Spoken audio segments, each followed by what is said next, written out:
أعوذ بالله من الشيطان الرجيم. بسم الله الرحمن الرحيم.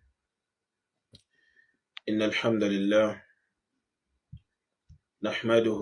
ونستعينه ونستغفره ونعوذ بالله من شرور أنفسنا وسيئات أعمالنا. من يهده الله فلا مضل له ومن يضلل فلا هادي له، وأشهد أن لا إله إلا الله وحده لا شريك له وأشهد أن محمدا عبده ورسوله. يا أيها الذين آمنوا اتقوا الله حق تقاته ولا تموتن إلا وأنتم مسلمون. يا أيها الناس اتقوا ربكم الذي خلقكم من نفس واحدة وخلق منها زوجها وبث منهما رجالا كثيرا ونساء، واتقوا الله الذي تساءلون به والأرحام، إن الله كان عليكم رقيبا. يا أيها الذين آمنوا اتقوا الله وقولوا قولا سديدا يصلح لكم أعمالكم ويغفر لكم ذنوبكم، ومن يطع الله ورسوله فقد فاز فوزا عظيما. أما بعد، فإن أصدق الحديث كلام الله، وخير الهدي هدي محمد صلى الله عليه وسلم، وشر الأمور محدثاتها، وكل محدثة بدعة، وكل بدعة ضلالة، وكل ضلالة في النار. أعاذني الله وإياكم منها وأدخلني وإياكم الجنة. وبعد، السلام عليكم ورحمة الله وبركاته. أرجو الله سبحانه أترى إكاتك فالنبي محمد صلى الله عليه وسلم إكي الله عبادة دعوة إيتيو نتانتيو سنقباري كما بان نبي محمد، كما بان مرالي ري، كما بان صحابة ري، àti gbogbo ẹni tí ó bá tẹ̀lé ojú ọ̀nà wọn tó ṣe ohun tí wọ́n ṣe ní ẹ̀sìn ní ti tòdodo. Ìkẹ́ àtọ́lá Allahu Azza wa Jal kí ó máa bá gbogbo wọn ní àpapọ̀. Àwa tí a ṣiṣẹ́ kù láyé tá ò mọ ìgbà tá fi bẹ̀lẹ̀ pàtó, à ń bẹ̀ Allahu subhanahu kó jọ kó dákun nínú àánú rẹ̀, nínú ìkẹ́ rẹ̀, kó má ṣáà jẹ́ kí àwa àti kó má ṣáà jẹ́ kí a parí sórí Islam, kó jẹ́ ká parí sórí sunnah nabi wa Muhammad sallallahu alaihi wasallam. Àpàdà sáburú tí máa ń débẹ̀ dá níbi ìṣẹ̀mí ayé rẹ̀, níbi ẹ̀sìn rẹ̀, tí àlámọ̀rí rẹ̀ fi máa ń dàrú, tí ó fi ní jọra wọn. Àbí Allah bẹ́ẹ̀ dá kó má ṣáà ṣe mi àti ń kó mbẹ̀. Bẹ́ẹ̀ dẹ̀ ni à ń bi Allahu Azza wa Jal wípé àwọn kùdẹ̀kùdẹ̀ wa kó má ṣáà bá wa ṣe àmójúkó mbẹ̀. Bẹ́ẹ̀ dẹ̀ ni kó fẹsẹ̀ wọn rẹ̀ sórí òdodo ní èyí tá fi rí bí ṣe dáadáa èyí tó ń Allahu subhanahu wa ta'ala tó yọ́nú sí fún wa. ẹ̀mọ̀ ìwà nínú Islam lórí sunan nabuwa Muhammad sallallahu alaihi wasallam akira wa ikpe assalamu alaikum wa rahmatullahi wa barakatuh.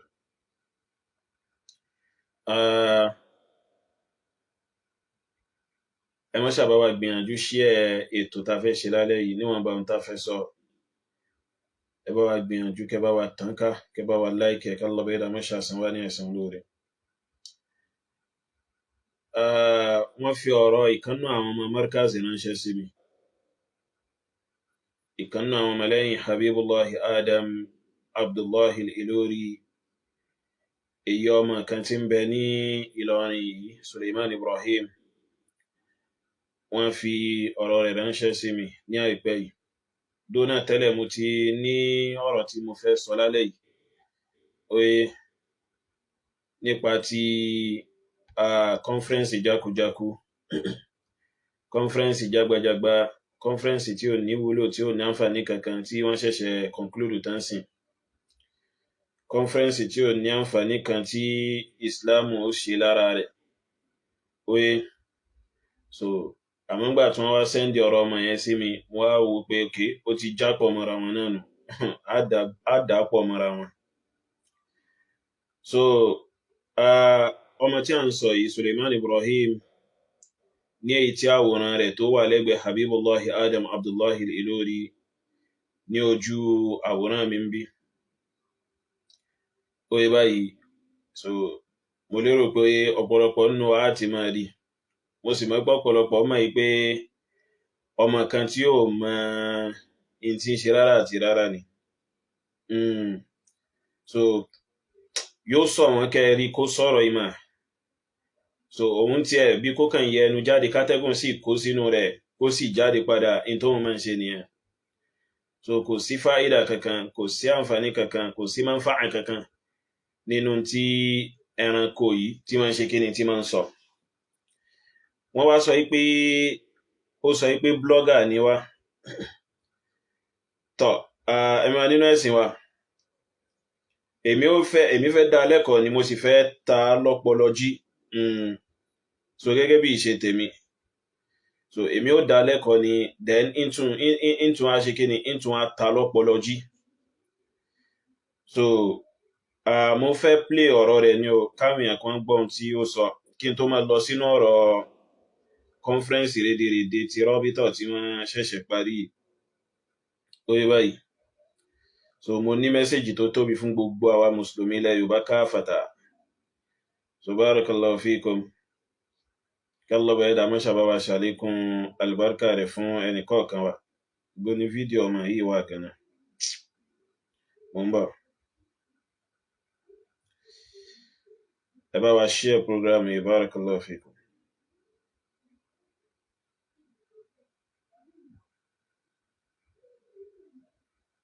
mo ń bọ̀ o.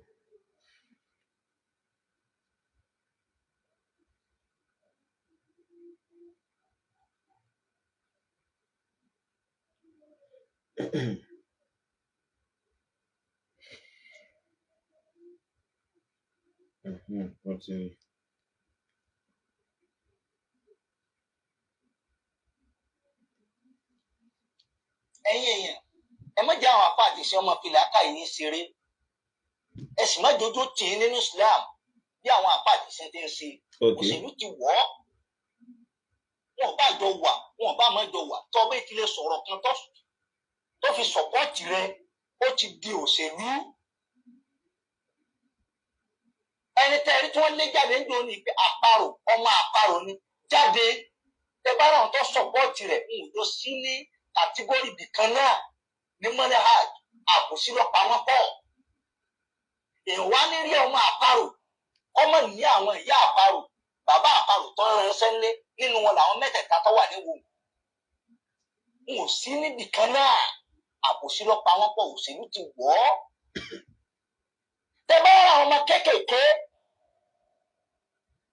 bí àwọn mi làwọn ní àwọn ọmọ yẹnìmọ̀ ní àwọn bàbá yìí tó kàn ń wú tí ò fura sára ẹ pé ṣẹ́gbàdùn náà ni máa ń mú yàn ti fọ̀kùfọ̀kù báyìí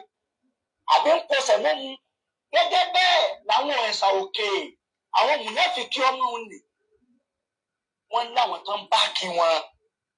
kò sí lójú ọ̀nà kan náà wọn wà lójú ọ̀nà kan náà àìdíọ́lẹ́jì wò sí bákan náà àbòsí lọ́pàá wọn pọ̀ torí ẹni tó bá fẹ́ pè mú pé súnà lòun ọgbọ̀rọ̀ tako ìdè àwọn Sufi bá ń ṣe mọ́lìd ọgbọ̀rọ̀ máa lọ bẹ̀ eléyìí ọmọ àparò tó ń lọ mùlúdì ìlọlẹ̀ gbowó lọ́dọ̀ bàbá àmọ́ wọn fà. Tayyib gbogbo alágbọ́n tí ọmọ ẹranko yìí sọ Suleiman Ibrahim hadahullah kọ́lọ̀ bẹ́ẹ̀ lámọ́ ṣàbáni fọ̀nàmọ́. Mo fẹ́ bẹ̀rẹ̀ ọ̀rọ̀ mi látorí caption tí ọmọ yìí fún ọ̀rọ̀ rẹ̀ látorí kíni caption tí ọmọ yìí fún ọ̀rọ̀ rẹ̀. So ó ní ọmọ àparò fi àwọn bloggers ṣe kíní kan oye bó ṣe sọ ó ní ọmọ àparò ó fi àwọn bloggers ó fi ṣe kíní ó fi mò ń bọ̀ náà mò ń bọ̀ ẹ má bínú. So mò ń bọ̀ náà.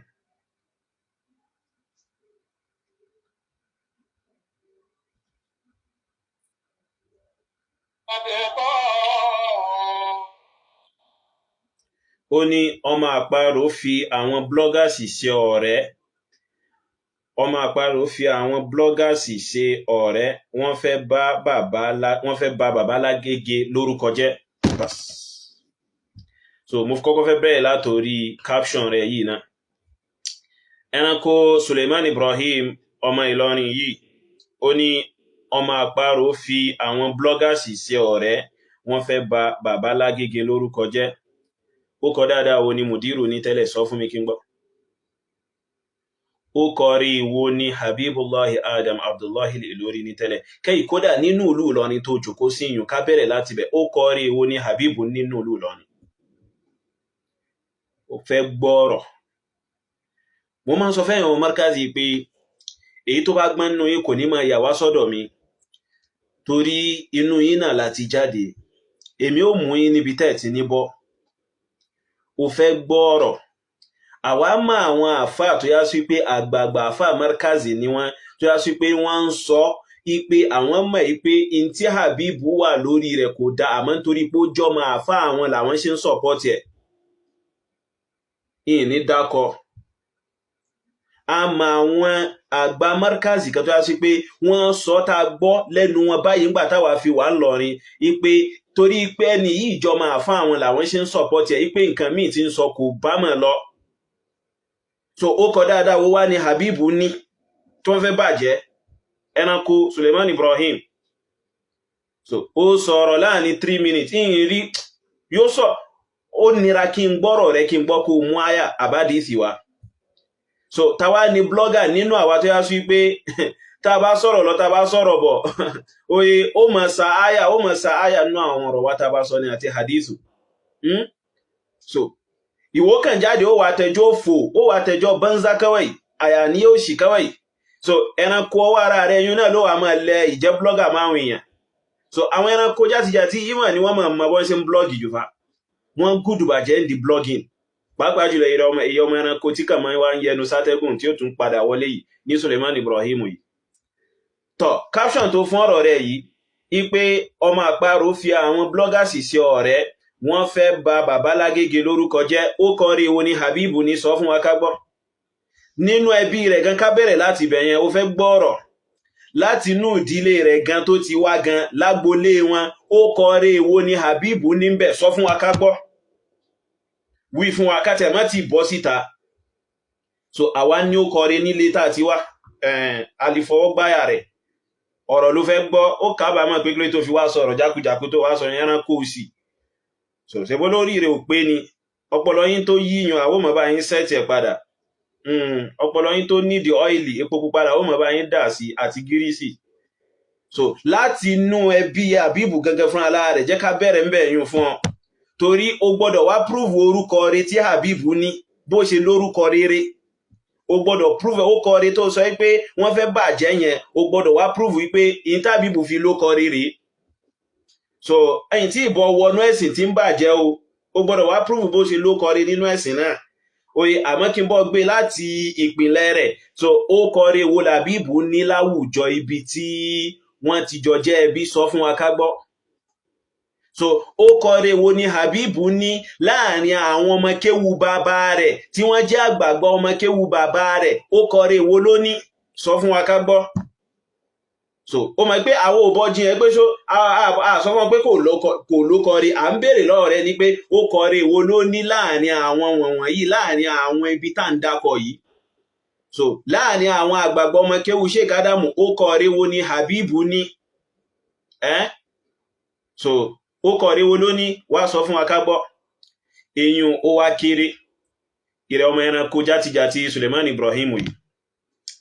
nínú ẹ̀sìn ọlọ́bẹ̀ẹ́dà, ó kọre wo ni Habibu ní, ó kọre wo ló ní kò ló kọre. So ibi tá ti lámẹ́lẹ̀ fún ọnù wípé kò ló kọre. So nísìn nípa ẹ̀sìn ọlọ́bẹ̀ẹ́dà là ń sọ yìí nísìn. So tá bá fi ojú ẹ̀sìn wo, Habibu ní ó kọre láwùjọ. Ìrẹ Suleiman Ibrahim, ìbéèrè ní fún ẹ, tíyàn bá lẹ òkò zina mọ́ bàbá rẹ̀, ẹ̀wọ̀n máa yé èmi ó máa gbé nǹkan tó yá sí pé ọpọlọ yóò máa gbóná látara rẹ̀ nífa. Tíyàn bá lẹ ìfipábóbìnrin lò pọ̀ mọ́ bàbá rẹ̀, sóńtọ̀ wọn ò lò kọrí lọ́dọ̀ rẹ̀. Èdè tẹ́ gbọ́ ní fìbá yín sọ̀rọ̀ báyìí lẹ́yìn ọmọ ẹranko yìí. Tíyàn bá lẹ òkò ìfipábóbìnrin lò pọ̀ mọ́ bàbá tó bí ọlọ́mọ, ṣé ó ń tọ̀hún ó kọrí yóò ní lọ́dọ̀ rẹ̀? Ó fẹ́ gbó kó ń tọ̀hún sétí. Habibu lẹ òkò ìbóbìnrin lò pọ̀ pẹ̀lú tipá máa Nabi sallallahu alaihi wasallam, ṣé ó yẹ kó ló kọrí báhùn? Tó yẹ kó ní ó kọrí? Ṣé ròyìn bẹ́ẹ̀ ṣó yẹ kó ní ó kọrí? Ẹni tó yá sí pé òun tiẹ̀ bí ó ṣe lẹ àbùkù máa Nabi, òun ni mission rẹ̀ lórúkọ yí pé nǹkan kan ń bẹ nínú hadithi tí ó dá, tó sì já sí wípé àìmọ̀kan orí títí ẹ̀ ló gbé débẹ̀, àìkẹ́kọ̀ọ́ àìlájú níbi ọ̀rọ̀ ọmọ òun ló sún débẹ̀. Ó kọrí ìwo ni irú èèyàn bẹ́ẹ̀ ò ní wá sọ fún wa ká gbọ́, wá prove ẹ̀ fún wa pé ló kọrí pẹ̀lú táwí. So ohun tó bá fi lè mú ẹ tó já sí wípé so ẹni tó bá lẹ́rù nǹkan bẹ́ẹ̀ mọ́ àwọn tó já sí wípé orílẹ̀ ní abíyì oye, so ohun tó bá fi lè mú wọn tí wọ́n fi lè ló kọrí lọ́dọ̀ rẹ̀, tálkìámù ó fi lè tí Habibu bá fi lè túbá kò lè ever ní ó kọrí. So èmi mọ̀ pé iṣẹ́ rí kíní táwà mú sẹ́nu yìí tá ń sọ yìí bàbá ńlá tírẹ̀tì ló jẹ́ fẹ́yàn ọmọ Markaz, torí àwa náà mo ti study Habibu dáadáa àtẹ̀wọn ọmọlẹ́yìn rẹ̀. Àwọn ibi tí Habibu ti bẹ̀sìn jẹ́ yẹn oye, ìmọ̀ mórí yín gbóná táwọn èèyàn bá ń ṣe kíni tí wọ́n bá ń sọ jáde lẹ́nu. Ẹ̀ ń wò yí pé ohun tó yá sí pé ó yẹ káwọn èèyàn máa wò ń wò pé ó ti kọjá, ìyẹn ti kọjá nìyẹn. Láà kò tí ì kọjá. Li'anna al-fasiq hadha lam yatub, nítorí fásíkù burúkú yìí kò tí ì túbá ní èyí tẹ́ntẹ́lẹ̀ yìí. Ẹni pòkí yóò túbá oye. So bó ni ó ṣe wá jẹ́ ẹni tó ló kọrí? Bó ni ó ṣe jẹ́ ẹni tó ṣe kíni tó ló kọrí? Bó ló ṣe fẹ́ ló kọrí? Ìrẹ Suleiman Ibrahim, ẹranko nínú àwọn ẹranko lẹ́yìn Habibullahi Adam Abdullahi Ilori, so tó tún ma bọ́n ṣe ń blọ́gì ju ẹnikẹ́ni lọ nínú àwọn ọmọlẹ́yìn Habibu. Ó gùdù ń bí blọ́gì gan nípa lọ́mọ burúkú tẹ́rí. Ó ya yakuya, ó yawọ́ gan bí blọ́gì. Àní yóò ṣòro kó sọ̀rọ̀ kẹ́rí kó mú àyà wá, yóò ṣòro kẹ́rí kí èyí Suleiman Ibrahim yìí sọ̀rọ̀ kó mú àdìsí wá àbí àyà, yóò ṣòro gan. So yóò ìmọ̀ ní lára gan. Tọ́ ìrẹ́ ọmọ ẹranko yìí Habibullahi Adam nínú Sahihul Bukhari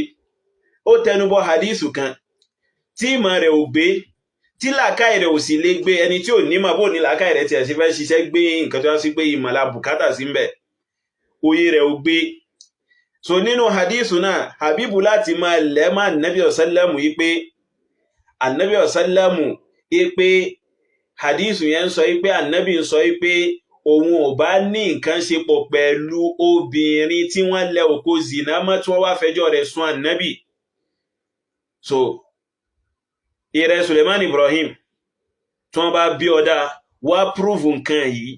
ipé bó ti rí nìyẹn, láti sọ fún àwọn èèyàn pé Habibu ní ó kọrí láwùjọ. Wallahi kò ló kọrí, kò ní ó kọrí. ṣèbẹ́ni tó bá ní ókọ rẹ̀ ni wọ́n bọ́ ókọ rẹ̀ jẹ́. Ẹni tí a sí pé òun gan fúnra lára rẹ̀ ó ti bọ́ ókọ rẹ̀ jẹ́ fúnra lára rẹ̀. Òun gan fúnra lára rẹ̀ ti dá fìtínà síra rẹ̀ lọ́rùn. Òun gan fúnra lára rẹ̀ ó ti dá wàhálà lẹ̀ síra rẹ̀ lọ́rùn tó lè kó bá láyé àti lálkìyámà. So ṣé eléyìí ló a máa sọ pé àwọn kan wá ń bà ló kọjẹ́ lágo mélòó? Ìbà ló kọjẹ́ tó ti ṣe fúnra rẹ̀ gan ó ti tó.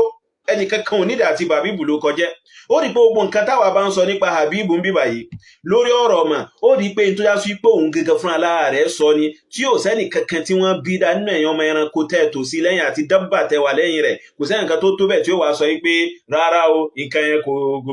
kò ṣẹlẹ̀. Torí ẹ̀yin mọ̀ pé a ní parọ́ mọ́, a sì ní sọ ohun tí ò sọ in tó wí láwìí, ẹ̀yin náà mọ̀ bẹ́ẹ̀ ipé àwẹ̀ parọ́ mọ́. Oye, so ṣe ròyìn bẹ́ẹ̀ láwa sọ pé wọ́n fẹ́ bà ló kọjẹ́ lẹ́yìn ìgbà tóun gẹ́gẹ́ fúnra lára rẹ̀ ti bà ara rẹ̀ lórúkọ jẹ́. So ó rò pé ó ní làákàyè kan bẹ tí ó gbọ́ pé Habibu sọ pé Ànábì fi tipá bóbìnrin lò pọ̀. Ó rò pé mò ń pààrọ̀ ọ̀rọ̀ yìí nítorí kẹ́lẹ́ bá ṣe àgbákò lẹ́yìn ọmọ lẹ́yìn ẹni kẹ́lẹ́ bá dìde pé ibo ni àfáà yín ti sọ ni o, kẹ́lẹ́ bá tún kó bá ni o. Àmọ́ mo mọ̀ pé ẹgbọ́n díẹ̀ ọgbọ́n jayín nú díẹ̀ nífẹ̀ẹ́ dán wò tẹ́bà gbé àìpé orí yín so wá ọ̀nà bòmí lẹ́gbẹ̀gbà ẹ̀ nífẹ̀ẹ́ gbégbà ọ̀nà mọ̀. Ó yé báyìí tó yẹ náà mọ̀ pé tẹ́bà gbégbà bẹ̀ so bá ńlá fìtínà ni ó dálẹ̀ fún yín. So mò ń pààrà àwọn nǹkan yìí nítorí kórí yín lè dìde ipe ha àfẹ́jà fáfà wa ibo ló ti sọ ìbẹ̀yún lẹ́tì wá rí àgbákò ìbẹ̀yún lẹ́tì rí fìtínà gangan. Ó yé báyìí ní sí tán fún yín. So fún ìdílé yìí ìrẹ́ Suleiman Ibrahim ó kọrí wo ni Habibu tó lẹ́rù nǹkan yìí má nẹ́bì tiwa lórúkọ pé ń bẹ nù hadith, a sì wọnú hadith ọ̀hún àbá ń bẹ̀. Nǹkan míì ni tí hadith sọ, nǹkan míì ni tí ànábì wí, nǹkan míì ni aláìmọ̀kan yìí ń tú sí fún ànábì sallallahu alaihi wa alihi wa sallam. Ìgbà tí ò láàfà tó jókòó síwájú rẹ̀ ké hadith, kò láàfà tó ké Sahihul Bukhari níwájú rẹ̀ láti bẹ̀rẹ̀ títí dópin, kò láàfà tó jókòó ké Sunanu Abi Dawud àbí Sunanu Ibn Majah àbí Sunanu Nasa'i àbí Sunanu Tirmidhi àtàwọn tíra hadith yòókù, kò láàfà kan tó jókòó síwájú tó kà fún láti bẹ̀rẹ̀ títí dópin tó ìṣàlàyé ẹ̀ fún kílódé tí ò fi ní tútùkùtù máa lẹ́ kẹ́kí nǹkan máa Nabi sallallahu alaihi wasallam. Oye, ká nílẹ̀ Haúsá ni èyí àfáàyàn aláìmọ̀kan Habibu yẹn bá wà ní ẹ bá mọ̀ pé Habibu kò lókọ tó dáa, yóò ti yí ẹ̀yàn ọmọ kẹ́tẹ̀kẹ́tẹ̀ yìí, kódà ìwọ yìí ò ní máa wá yẹnu sátẹ́gùn bó ṣe yẹnu sátẹ́gùn yìí mọ́. Ó ti dákẹ́ ti gbẹ́ torí wọ́n ti fi Habibu síbi kan tó yá sí pé yóò kàn mọ́ sí mí bẹ̀ ni wọ́n mọ̀ fún lómi àti ẹgbro kó mọ̀ jẹ́ tó bá fẹ́ jẹ́ kó gbádùn nù. Ó yé báyìí. So àmọ́ nítorí pé ilẹ̀ Yorùbá tó bàjẹ́, ilẹ̀ Yorùbá tó dàrú, ilẹ̀ Yorùbá tí ò sí àkàsí ìmú àwọn ọba ẹ̀sìn jẹ́ pẹ̀lú ọwọ́ tó le, oye òun ló mú gbogbo ẹ̀yàn ọmọ èyí tẹ́ fi ń yọ àyọ̀pọ̀rá. So ní àìpẹ́ ẹ̀yàn ọmọ nínú ẹ̀sìn wa ẹ jẹ́ mọ̀ pé arákùnrin kan bẹ ọ̀tá lọ́bẹ̀ ẹ̀dà kan bẹ bí irú Habibu yìí tó já sí wípé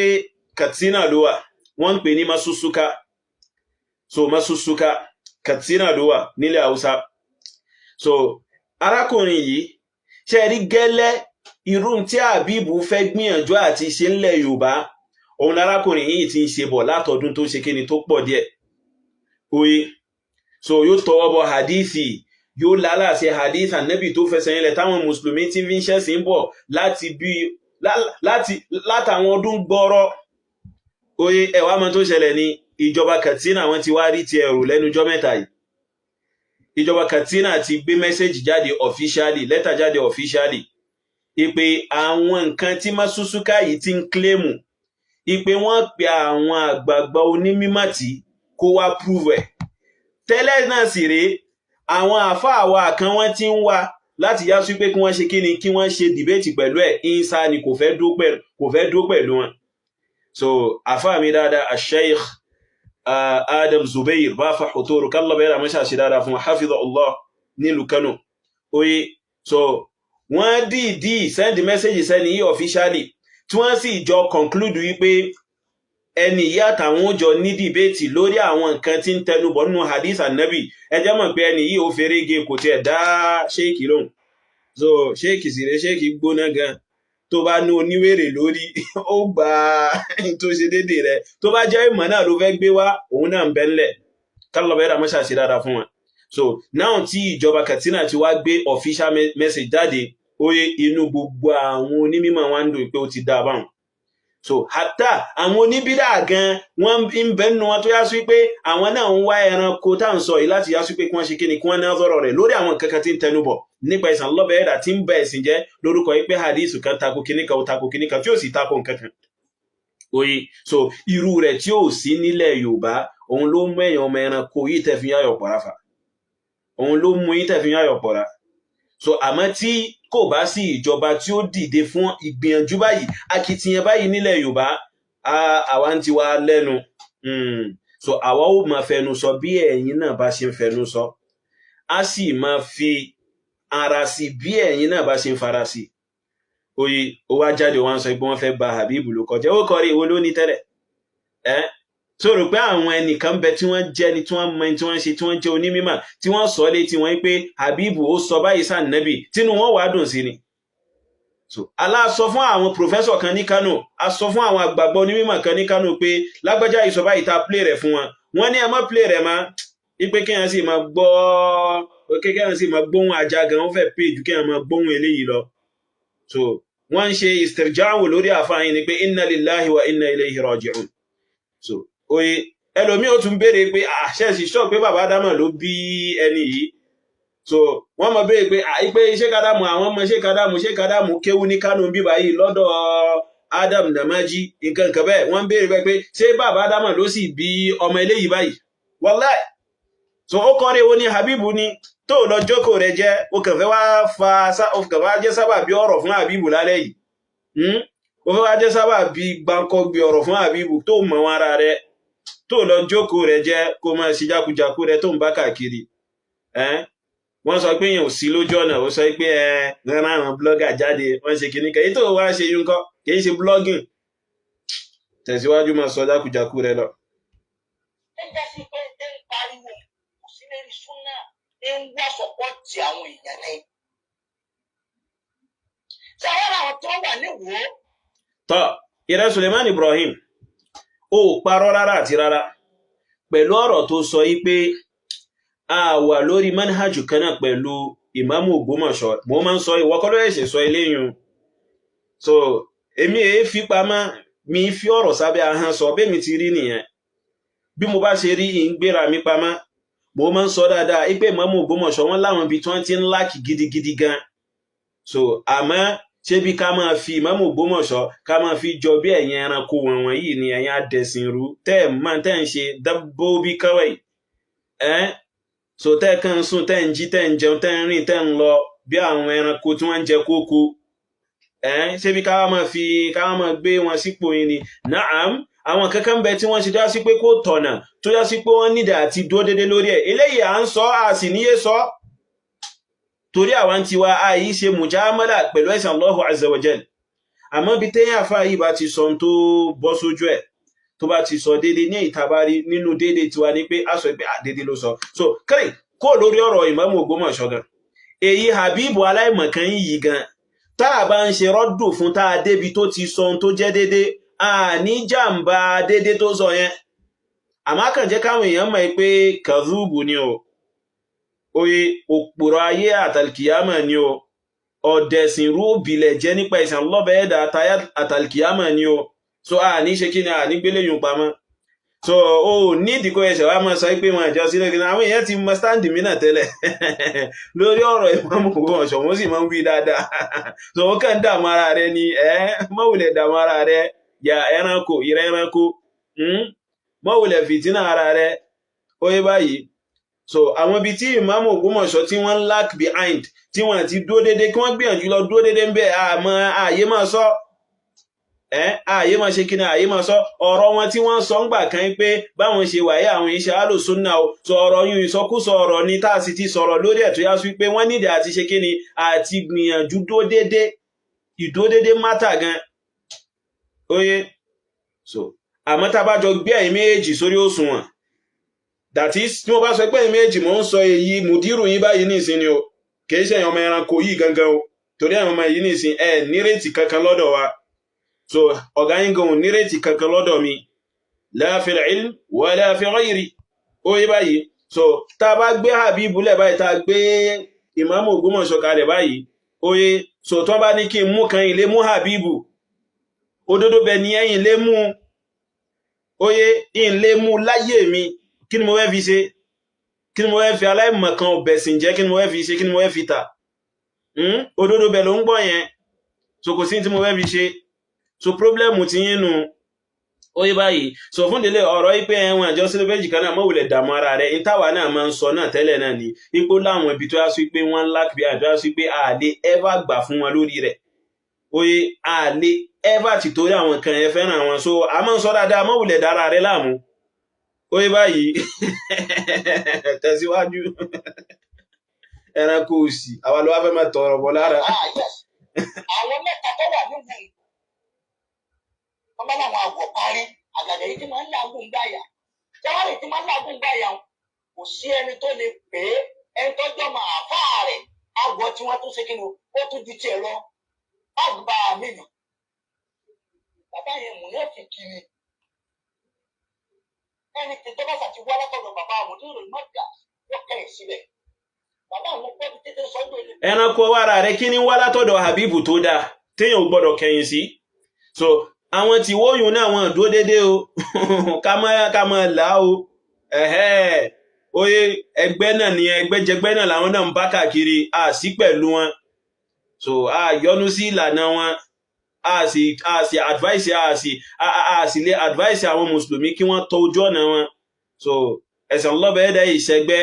téèyàn bá fẹ́ ṣe súnà kó ṣe súnà kó tẹ̀lé ìlànà àwọn sálàf àmọ́ kó wá sọ ẹ̀sìn di ẹgbẹ́jẹgbẹ́ láà kò sí ti ń jẹ́ bẹ́ẹ̀ so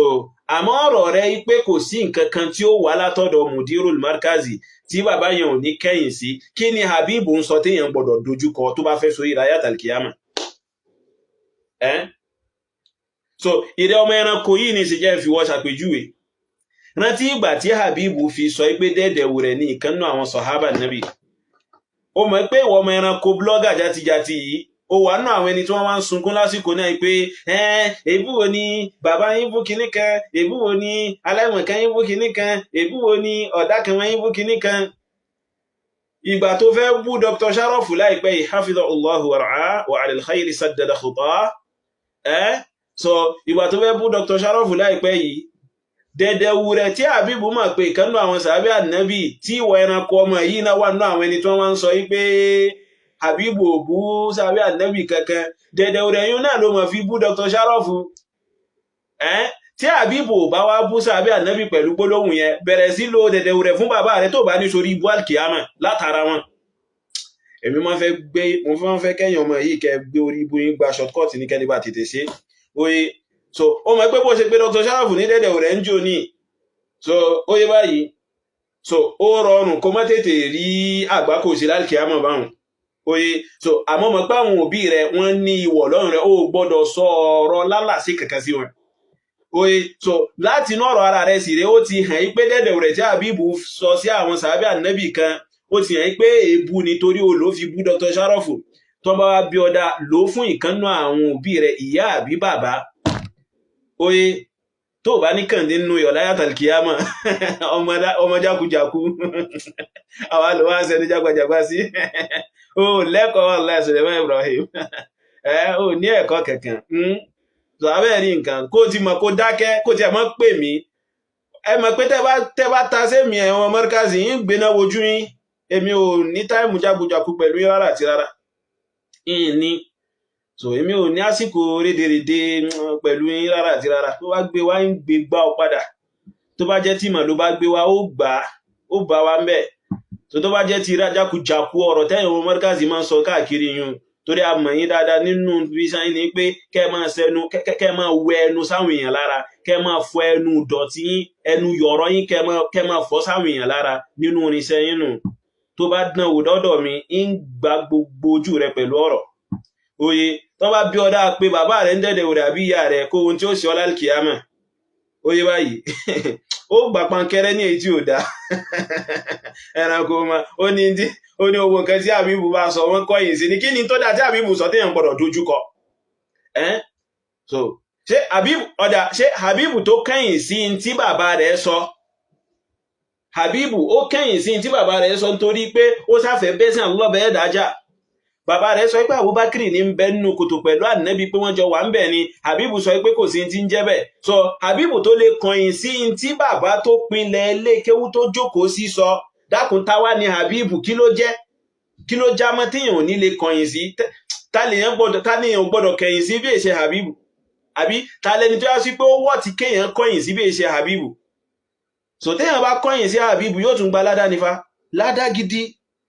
alọ́bẹ̀ẹ́dà yóò san lẹ́san kódà èèyàn tún lè máa fi ṣàkàsọ̀ wípé ìrẹ́ Allah wọlá wípé mo kẹ̀yìn sí ọ̀tá rẹ̀ yìí o bó sì kẹ̀yìn sí àwọn ìbàjẹ́ tí ń ṣe lórí ẹ̀sìn rẹ̀ o ìrẹ́ alọ́bẹ̀ẹ́dà mọ́ṣá ṣàrísìkí fún mi wo bẹ́ẹ̀ lọ́bẹ̀ẹ́dà ò sì bá ní ṣàrísìkí fún ìwọ kàn fi tọrọ lálẹ́ ìkórì ìrẹ́ Suleiman Ibrahim kọ̀yìn sí Habibu lálẹ́ àwọn tó bá gbọ́n nù ìwọ̀n ẹ̀mú ìta sí mi gbogbo ọ̀nà ni wọ́n ti fi gbìyànjú kí wọ́n wọlé sí mi lá wọ́n rí i pé bọ́ bá gba ọ̀nà kéwú wọlé wọ́n mọ̀ pé ìrọ̀ tó bá gba ọ̀nà orí gbígbóná ọmọ Markazi yìí náà wọlé wọ́n mọ̀ pé ẹ bá mi ń bẹ̀ oye wọ́n mọ̀ pé ẹ bá mi ń bẹ̀ oye so ìwọ kẹ̀yìn sí Habibu lálẹ́ yìí kó wá fi ṣe tawassulu sálọ́bẹ̀ẹ́dà torí ìkẹ̀yìn sí Habibu ìbádà ni ìjọsìn ni torí èèyàn gbọ́dọ̀ mọ́ kẹ̀yìn sí irú wọn ni èèyàn gbọ́dọ̀ mọ́ bínú irú wọn ni èèyàn gbọ́dọ̀ mọ́ kórìíra irú wọn ni ìkórìíra irú wọn ìjọsìn ni téèyàn fi ṣe kí ni téèyàn fi ń súnmọ́ Allahu azza wa jal ìwọ wá dán wò kó wá fi ṣe tawassulu lálẹ́ yìí so kó rí wọ́n kàn lè wá gbé wá 5 billion kan pàdé rẹ̀ lágbolé yín lọ́la ìpètọ̀ ẹ̀rẹ́ Suleiman ó kọ̀yìn sí Habibu ó wá fi ṣe tawassulu pé wọlá pé mo kẹ̀yìn sí Habibu ṣàrísìkí fún mi ó kàn jáàmù 5 billion kan láàárọ̀ la ìwọ dán wò kó rí iṣẹ́ owó kan mo fún ọyún tó bá fẹ́ lówó àwọn ẹranko yìí àwọn ẹranko yìí ẹlọ́jọ́ kò yí jẹ́fà ẹ̀rí mi lè ní bíbí kan jẹ́ ọmọ àlè wà ó ní ìwà ọmọ àlè bàbá yẹn júwe rẹ̀ ó fẹ́ mi sí òun júwe ẹlòmíì àmọ́ òun sì àtúnṣe pé ṣéka Ádámù dá bàbá Alágége ní ọ̀dá bàbá àti ẹ ó mú hàntú ó ṣe sọ̀láàtì fàátì ó ka dàgbà ọjà arúgbó tí mo gbọ̀n tọ́lá tí ń wọ Àjàlí pé Àjàlí ti súnmọ́ ló tó máa sọ pé hàntú ọ̀dà kíní kan ọ̀dà lẹ́gbà tó ti mú dàgbà tó fi tọ́ àwọn ọmọ rẹ̀ tó fi rì wọ́n tọmọ yìí bá ṣe báwọn lónìí tí ń rí bí wọ́n bá ti ń tako sí ṣéka Ádámù tó bá rí bí wọ́n ti ń sọ̀rọ̀ sí bàbá Mùdírù àwọn ẹni olùwọ́n máa support tí bàbá bá láwọn fẹ́ retaliate yóò máa wá bẹ̀bẹ̀. ṣẹ́ra àwọn ọmọ yìí wàláì ayé ló kàn gbà yín lẹ̀ Yorùbá fa àwọn ọmọ yìí bàjẹ́ gan nífa láwọn ọmọ Markazi yìí ẹ mọ̀ pé mo máa ń sọ dáadáa wàláì wọ́n bàjẹ́ gidigidi gan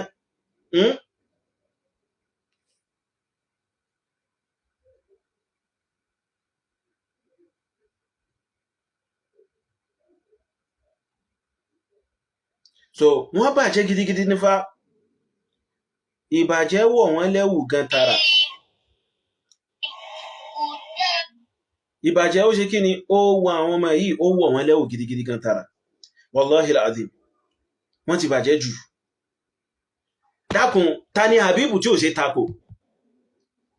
man huwa kí ló jámá níbi ìmọ̀ tó bá ń sọ̀rọ̀ nípa àwọn ìmọ̀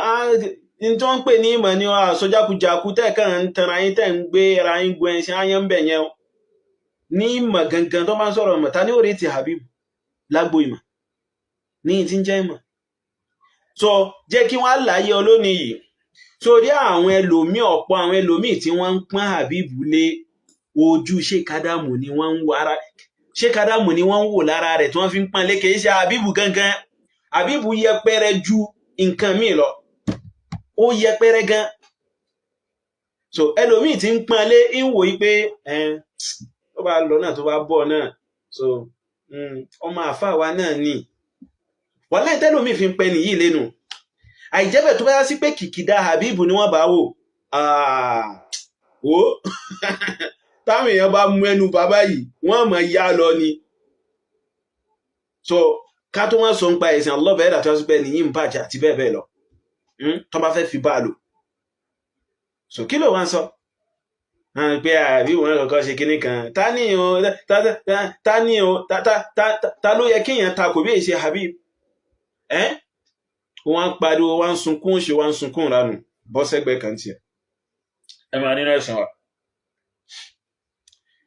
gẹ́gẹ́ bá ti máa ń sọ fún wa ipe Allahu subhanahu wa ta'ala Allahu azza wa jal oyi ó fẹ́ ká wà pẹ̀lú àwọn èèyàn dáadáa àwọn ẹni rere àwọn ẹni tó yá sí pé wọ́n mọ tí wọ́n ń ṣe àwọn ẹni tó yá sí pé téèyàn bá dúró tì wọ́n téèyàn bá wà pẹ̀lú wọn ẹ̀sìn yàn yóò gún régé tálkìyámà èèyàn ó fi ṣe kíni tí ó fi sùn wọn. Kọ́nfẹ́rẹ́nsì jákujàku wọn tó ń ṣẹ̀ṣẹ̀ parí a níye sọ a sì níye wí àwa ń tiwa la nakhafu fillahi lawmata la'im àwẹ̀ ìbẹ̀rù kí àìbẹ̀rù pé lágbájá kan yóò bú wa lágbájá kan yóò ṣépè fún wa lágbájá kan yóò ṣe ìbánilókọjẹ́ kan fún wa lágbájá kan yóò sọ̀rọ̀ ẹ̀gbin kan sí wa lódiwọ̀n tó bá já sí wípé in tá ń sọ tí fi ń sọ̀rọ̀ yẹn ni pé àníṣe ẹ̀sìn ọlọ́bẹ̀ẹ́dà kò gbọ́dọ̀ bàjẹ́ kò gbọ́dọ̀ dàrú tó bá sí pé in tá ń sọ nìyẹn táwọn èèyàn fi ń ṣe gbogbo àwọn kan yìí sí wa wàláì wasting of time wọ́n kàn ṣe àṣedànù ni àṣedànù kawai wọ́n kàn ṣe oyi báyìí so kí àwọn èèyàn wá lọ kọ́ kalẹ̀ lónìí o so rọ́bítọ̀ ẹ̀rù náà lọ kọ́ kalẹ̀ lónìí oyi so àwọn tí wa a ti dedicate ara wa pé a gbógun ti rọ́bítọ̀ pẹ̀lú àṣẹ lọ́bẹ̀ẹ́dà so ìgbógun ti rọ́bítọ̀ tá gbógun ti rọ́bítọ̀ torí ẹran kó lẹ́lòmíì oyi ìgbógun ti rọ́bítọ̀ tá gbógun ti rọ́bítọ̀ pẹ̀lú ìmọ̀ ni o ìgbógun ti ìmọ̀ kìí ṣe ìgbógun ti nǹkan ìjà kankan bẹ́ẹ̀ o oyi ká mọ̀ lá so ìgbógun ti ìmọ̀ ìgbógun ti ìmọ̀ òun là ń sọ̀rọ̀ nípa báyìí oyi so a gbógun tì yín lójú ọ̀nà ti ìmọ̀ lójú ọ̀nà ti pé a jẹ́ káwọn èèyàn rí pé so in tí kinní tẹ́ gbé dání yẹn kó sínú kò sí àǹfààní kankan tí ó wàá ṣe fẹ́ sìn so pẹ̀lú àwọn ìdí tó pọ̀ tá a sì ti ka àwọn ìdí mi nínú rẹ̀ oye tá a sì ti ka àwọn ìdí mi nínú rẹ̀ oye so kò sí tó kàn wá táwọn lọ́balọ́ba bá wà nù yín tí kinní kan bá wà nù yín so nígbà tó yá sí pé kì í ṣe àwọn lọ́balọ́ba òun nìkan ni wọ́n ṣe bẹ̀rẹ̀ kan invite wọn wá ní pé káwọn náà wá kàn ṣe kíni wọ́n attend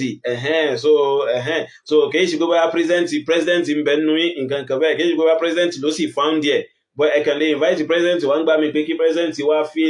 kẹkàn feel the presence president èyí kò dí wa lọ́wọ́ pé ká má ṣe kíni ká má lálà sí rọ́bìtọ̀ yín kò dí wa lọ́wọ́ pé ká má expose yín so wàhálà yín nu gbogbo àwọn jákujàku tẹ́ ń kó kiri yín pé kíní kan lágbájá kan tàmàdò kan ń bẹ láàrin kíní kan wàhálà àpò ara yín nu so àmọ́ pé àṣírí yín ò ní tú nípa pé ẹ ní àǹfààní kankan tẹ́ ṣe fún Islam ńlẹ̀ Yorùbá wàláhì irọ́ ni walhamdulillah allọ́bẹ̀ẹ́dà sọ pé káwọn èèyàn máa rí allọ́bẹ̀ẹ́dà wàláhì ó fi àwọn ọ̀rọ̀ tá a sọ lẹ́nu jọ́ mẹ́ta yìí ó fi ṣe àǹfààní fọ́pọ̀lọpọ̀ àwọn èèyàn láti rí ìdí kíni tí ń jẹ́ rọ́bìtọ̀ yìí so àjọ tẹsẹ̀ bọ́ ni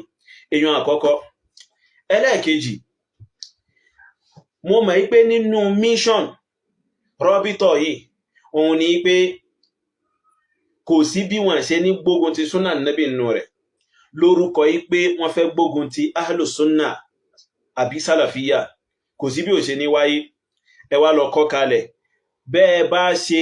gbìyànjú tó láti ṣerú nǹkan yẹn bẹ́ẹ̀ náà làwa náà ṣe rẹ́dì tó láti ṣe kíni láti dojúkọ yín lórí ẹ̀ oye bẹ́ẹ̀ náà làwa náà ṣe ṣetán láti dojúkọ yín pẹ̀lú àṣẹ Allahu azza wa jal mẹ́sẹ̀jì tèmi fún yín nù oye so tọ́ èmi ò wá ṣe nàṣíhà fún yín lẹ́yìn mẹ́sẹ̀jì ó ní pé gbogbo rédèrèdè àti jágbàjàgbà tẹ́ bá fẹ́ máa ṣe ẹ má ṣe débi ẹ̀sán lọ́bẹ̀ẹ́dà ẹ kàn máa sọ kẹ́tẹ̀kẹ́tẹ́ tẹ́ bá ń sọ jágbàjàgbà ìranù ọ̀rọ̀ rúnrù tẹ́ bá ń sọ ẹ máa sọ láàrin ara yín oye àmọ́ kẹ́kàn gbìyànjú kó má tabẹ́sìn kó má taba súnà nábì kó má taba ìlànà àwọn sọ̀hábà nábì kó má taba àwọn sàhábà nábì kó má taba àwọn àgbààgbà afá mùsùlùmí tí kankan nù àwọn nǹkan yìí bá ṣẹlẹ̀ pírọ́blẹ́mù ni o ọba bánlá wàhálà ni a níwò yín ràn oye a níwò yín ràn so àmọ́ tó bá yá sí pé kẹ́ẹ̀ka kókó onú ròyìn láàrin ara yín so àti kẹ́ẹ̀pìn tán bó ní ìlú kan bó ló ṣe ṣẹlẹ̀ bó ní wọ́n ṣe padà kógun jara wọn nínú ìlú náà tó fi parun so ìtàn yẹn níbo àti bẹ́ẹ̀ bẹ́ẹ̀ lọ tó wá sí pé àwọn eléyìí lẹ́bàá máa sọ so ó rọrùn kó yá sí pé àwa gan náà ó wò ó kákan fi entertain ara wa pé wẹ́ so jẹ́ kákan wò for wo sake ká máa káwa náà contribute sínú jágbàjàgbà sínú rédíèdè tí wọ́n sọ yún ká bá wọn gbọ́ ká wò ó so àmọ́ tó bá já sí pé ẹ̀sán lọ́bẹ̀ ẹ̀dà lẹ bá fọwọ́ kàn wàláhì tó bá fi lè tabẹ́sàn lọ́bẹ̀ ẹ̀dà à ní dákẹ́ fún yín wàláhì à ní dákẹ́ fún yín èyí tá à ń sọ yìí a mọ̀ yí pé ẹ mọ̀ ní nínú gbìyànjú yín pé àwọn tí wọ́n bá ń tako ẹgbẹ́ burúkú yín yẹn so bó la ṣe lè dá wọn lákẹ́ ẹ lè dá wa lákẹ́ tá lọ́bẹ̀ ẹ̀dà ò bá dá wa lákẹ́ lára mẹ́sẹ̀jì mi fún yín lálẹ́ yìí nù ẹ lè dá wa lákẹ́ tọ́lọ̀bẹ̀ ẹ̀dọ̀ ò bá dá wa lákẹ́ tẹ́ ẹ̀ bá ní lè dá olùbẹ̀sìn jẹ́ tí ń bẹ láàrin àtàwọn olùdẹ̀sìn rú tí ń bẹ láàrin morí Jamiu Adégún àná láàrin so kálẹ̀ bá nítumọ̀ tẹ ní àǹfààní tẹ fẹ́ ṣe fẹ́sàn lọ́bẹ̀ ẹ̀dà etí yóò di nígbà tí ẹranko èyí Jamiu Adégún àyẹn tí ń sọ̀rọ̀ àbùkù sànẹ́bì tí ń wí àwọn ọ̀rọ̀ àbùkù ńláńlá sànẹ́bì tẹ́mi ò ní para rẹ̀ óyé so bó ṣe ní opportunity àti wá sáàrin lọ́jọ́ yùn so bó yẹ kẹ́ ní àwọn kẹ́kẹ́ sọ fún àwọn ẹni tí wọ́n ṣe kíni tí wọ́n kàbìtì àwọn ẹni tí wọ́n hẹ́rì mọ́ nínú yín kẹ́ẹ̀kan sọ okùn tí wọ́n fi ń so màálù kan fún pé ẹgbókun màálù yìí ẹ̀sọ́ Jamiu Adégún àyín kò gbọ́dọ̀ lọ́mọ ó gbọ́dọ̀ jìyà fún ọ̀rọ̀ tó sọ sáà nẹ́bì ẹ̀ ṣe léyùn so torí ẹ̀ mo ṣe wá fún yín lálẹ́ yìí pé àkójọ yíyùn ó jọ pé ẹ̀fẹ̀ fi gbógun tẹ̀sìn so tó sì wà obvious ó jọ pé ẹ̀fẹ̀ fi gbógun ti súnà wàláhì tẹ bá dán wò